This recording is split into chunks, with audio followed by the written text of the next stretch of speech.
राधे राधे बच्चों, मैं हूं हृदय। एससीजी इंस्टीट्यूट में आपका नई वीडियो में बहुत बहुत स्वागत है। Physics class 12th important MCQ करने जा रहे हैं। पहला क्वेश्चन आपकी स्क्रीन पर है कि बेटा which of following is are not electromagnetic wave. तो इसमें से कौन सी इलेक्ट्रोमैग्नेटिक वेव नहीं होती है, फटाफट से कमेंट सेक्शन में बताएं।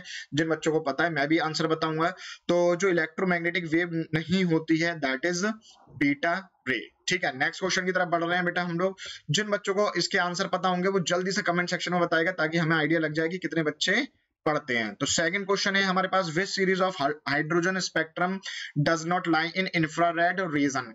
इनमें से कौन सी सीरीज है हाइड्रोजन स्पेक्ट्रम की जो कि इंफ्रारेड रीजन में लाई नहीं करती है। ठीक है, तो हम फ्रेज सीरीज तो आपने पढ़ी ही नहीं है। पिफंड पढ़ी है आपने, ब्रैकेट पढ़ी है, लाइमन सीरीज पढ़ी है। तो मैं आप लोगों को बता दूं बेटा, ब्रैकेट सीरीज जो होती है वो इंफ्रारेड में नहीं आती है। अगले क्वेश्चन की तरफ बढ़ रहे हैं हम लोग बेटा। क्वेश्चन नंबर थर्ड कह रहा है हमसे कि the SI unit of electric field is. Electric field की एसआई यूनिट क्या होती है। ठीक है, तो इलेक्ट्रिक फील्ड की जो एसआई यूनिट होती है, तो सबसे पहले तो आप बेटा फॉर्मूला जान लो। ई बराबर में आपके पास होता है बेटा फोर्स अपॉन में क्यू नॉट, या क्यू भी बोल सकते हो। ठीक है, तो क्या हो सकती है अगर हम इसके हिसाब से देखेंगे तो इसके हिसाब से जो है न्यूटन पर कूलाम भी हो सकती है, यस और नो। और एक और फॉर्मूला मैं आपको बता दूं, E इज इक्वल टू आपके पास होता है बेटा V अपॉन में L।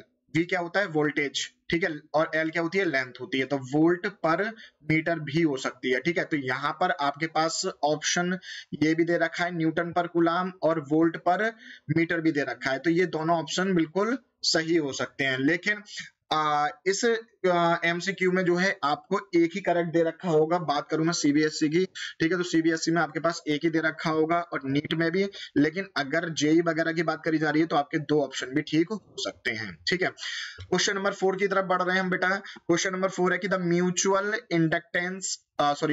Inductance of two coil can be increased by. पहला ऑप्शन है आपके पास बेटा कि increase the length of the coil, दूसरा है कि increase the number of turns, तीसरा है binding the coil on wooden core, और चौथा है आपके पास decreasing the number of the turn. तो मुझे लगता है 4 तो हो ही नहीं सकता, क्योंकि अगर आपको म्यूचुअल इंडक्टेंस बढ़ाना है तो आपको मोस्टली नंबर ऑफ टर्न्स बढ़ाने पड़ेंगे। तो इसका आंसर क्या हो जाएगा, बी हो जाएगा। ठीक है, फोर्थ क्वेश्चन का पार्ट क्या हो जाएगा बेटा, ऑप्शन क्या हो जाएगा, बी, increasing the number of turns in the coil. अगर आप नंबर ऑफ टर्न्स बढ़ाते चलेंगे तो जो म्यूचुअल इंडक्टेंस है वो भी इंक्रीज होना शुरू हो जाएगा। क्वेश्चन नंबर 5 की तरफ बढ़ रहे हैं कि if a material placed in the magnetic field is thrown out of it, then the material is। अगर कोई भी, आप लोगों को बहुत अच्छे से पता होना चाहिए कि जो मैग्नेटिक फील्ड से दूर भागता है वो कोई और नहीं होता, डायमैग्नेटिक होता है। ठीक है, तो ये चीज आपको पता होना चाहिए। तो अगर मैग्नेटिक फील्ड से दूर भाग रहा है दैट इज डायमैग्नेटिक। ऐसे क्वेश्चन आपने बहुत देखे होंगे और एमसीक्यू में बहुत पूछे जाते हैं। ठीक है, नेक्स्ट क्वेश्चन की तरफ बढ़ रहे हैं हम लोग बेटा। क्वेश्चन नंबर 6 कह रहा है the energy of emitted photo electron depends upon. तो जो एनर्जी होती है जब कोई भी फोटो इलेक्ट्रॉन एमिट हो रहा होता है तो वो किस पर डिपेंड करती है। ठीक है, तो ये आपको पता होना चाहिए। सबसे पहले मैं आपको बता दूं कि फ्रीक्वेंसी पर भी डिपेंडेंट होती है। ठीक है, फ्रीक्वेंसी क्या है, और दूसरी होती है बेटा इंटेंसिटी ऑफ लाइट। ठीक है, तो इंटेंसिटी ऑफ लाइट इसका आंसर होगा। अगर यहाँ पर बेटा फ्रीक्वेंसी भी गिवन दे रखा होता तो आप फ्रीक्वेंसी पर भी टिक लगा सकते थे। ठीक है, क्वेश्चन नंबर 7 की तरफ बढ़ रहे हैं हम लोग। क्वेश्चन नंबर 7 कह रहा है कि इन अ सीरीज एलसीआर सर्किट दे रखा है बेटा, तो ये क्या हो जाएगा, आर बराबर में 10 ओम दे रखा है, इंपीडेंस आपको 20 ओम दे रखा है। तो फेज डिफरेंस आपको बताना है। तो फेज डिफरेंस अगर आपको पता होगा फॉर्मूला, तो cos phi is equal to होता है आपके पास बेटा R अपॉन में Z। तो R की वैल्यू आपके पास 10 दे रखी है और Z की वैल्यू कितनी दे रखी है, 20 दे रखी है। कितना आ गया, 1/2 आ गया। ठीक है, तो cos में 1/2 वैल्यू कितनी हो जाएगी बेटा, 60। तो इसका आंसर कितना आ जाएगा बेटा, cos मतलब एंगल जो आ जाएगा वो कितना आ जाएगा, 60 डिग्री आ जाएगा, 5। अगले क्वेश्चन की तरफ बढ़ रहे हैं हम बेटा, 8th क्वेश्चन की तरफ कि in some substance charge can flow at ordinary temperature but not at very low temperature, these substance are called. ध्यान से देखना, जो चार्ज है वो फ्लो कर रहे हैं ऑर्डिनरी टेम्परेचर पर, ठीक है, but not at very low temperature, बहुत कम टेम्परेचर पर नहीं फ्लो होंगे। तो ये बेटा इसका ऑप्शन है। ऑप्शंस क्या क्या है, कंडक्टर, इंसुलेटर, डाइलेक्ट्रिक और semiconductor.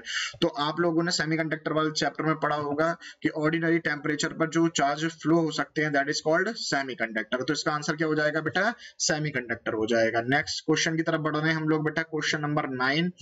To coil are placed close to each other, दो कॉइल हैं जो आपस में पास में रखी हुई हैं, ठीक है बेटा, और the mutual inductance of the pair of the coil depend upon, तो किस पर डिपेंड करेगा, चार्ज इन द कॉइल, वो sorry current in the coil, current पर, material of the wire, material पर, रिलेटिव पोजीशन है ओरिएंटेशन ऑफ द कॉइल, या rate at which the current are changing in the coil. ध्यान से समझो कि दो कॉइल रखी हुई हैं और उनका जो म्यूचुअल इंडक्टेंस होगा कॉइल का वो डिपेंड करता है बेटा relative position and orientation of coil. ठीक है, ध्यान देना इस चीज को कि रिलेटिव पोजीशन का मतलब ये हुआ एक अगर कॉइल मूव कर रही है तो दूसरी कॉइल उसके बिहाफ पे मूव कर रही है, ठीक है, तो वो रिलेटिव पोजीशन है। और ओरिएंटेशन का मतलब होता है बेटा किस कॉन्फ़िगरेशन में वो रिवॉल्व कर रही है, ठीक है, घूम रही है। तो इसका आंसर क्या हो जाएगा, relative position and orientation of the coil.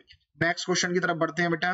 10th question कह रहा है at the magnetic pole of the earth, अगर मैग्नेटिक पोल है अर्थ के तो a compass needle will be. बहुत अच्छा क्वेश्चन है, कुछ मत सोचना, वर्टिकल पे टिक लगा के आ जाना।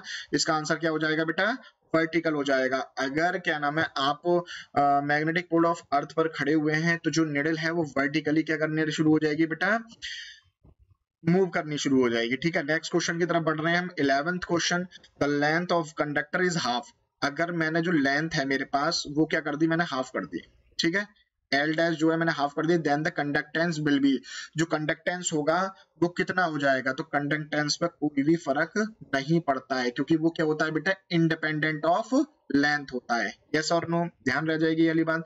नाउ नेक्स्ट क्वेश्चन की तरफ बढ़ रहे हैं हम लोग बेटा, क्वेश्चन नंबर 12। तो क्वेश्चन नंबर 12 आपका कह रहा है कि which of the following electromagnetic wave have the smallest wavelength, smallest wavelength किसकी होगी। अच्छा, आप लोगों को पता भी होगा कि फ्रीक्वेंसी और वेवलेंथ का जो है बेटा इनवर्सली प्रोपोर्शनल का रिलेशन होता है, ठीक है, mu is inversely proportional to wavelength. तो इसमें पूछा गया है कि गामा रेज हैं या आपकी एक्स रेज हैं, यूवी रेज हैं या इंफ्रारेड रेज हैं, तो इनमें आपका क्या नाम है जो है लीस्ट या स्मॉलेस्ट वेवलेंथ किसकी होती है, तो आपका आंसर हो जाएगा बेटा गामा रेज। ठीक है, नेक्स्ट क्वेश्चन की तरफ पढ़ रहे हैं, question number 13। When two converging lengths of same focal length are placed in contact, आपके पास दो converging lengths, converging का मतलब क्या हो जाएगा बेटा, जो कन्वर्ज कर रही हैं लाइट रेस को, ठीक है, of focal length of the combination is, तो उनका अगर कॉम्बिनेशन निकालें तो क्या कॉम्बिनेशन आएगा। ठीक है, तो आप लोगों को पता होगा कि P इज इक्वल टू क्या होता है, 1/f होता है, ठीक है, of the same focal length, अगर इनकी फोकल लेंथ सेम है तो focal length of the combination क्या हो जाएगी बेटा, f/2 हो जाएगी। इसका आंसर क्या हो जाएगा, f/2। नेक्स्ट क्वेश्चन की तरफ बढ़ते हैं हम लोग कि the electrostatic energy stored in capacitor, तो कैपेसिटर की एनर्जी आपको पता होनी चाहिए कितनी होती है बेटा, हाफ QB। यस और नो, तो इसका आंसर क्या हो जाएगा आपके पास, हाफ QB, मतलब option number A. Next question की तरफ बढ़ रहे हैं हम बेटा, which of following is chargeless, तो इनमें से कौन सा जो है चार्जलेस होता है, किसके पास चार्ज नहीं होता, alpha particle, beta particle, photon और प्रोटॉन।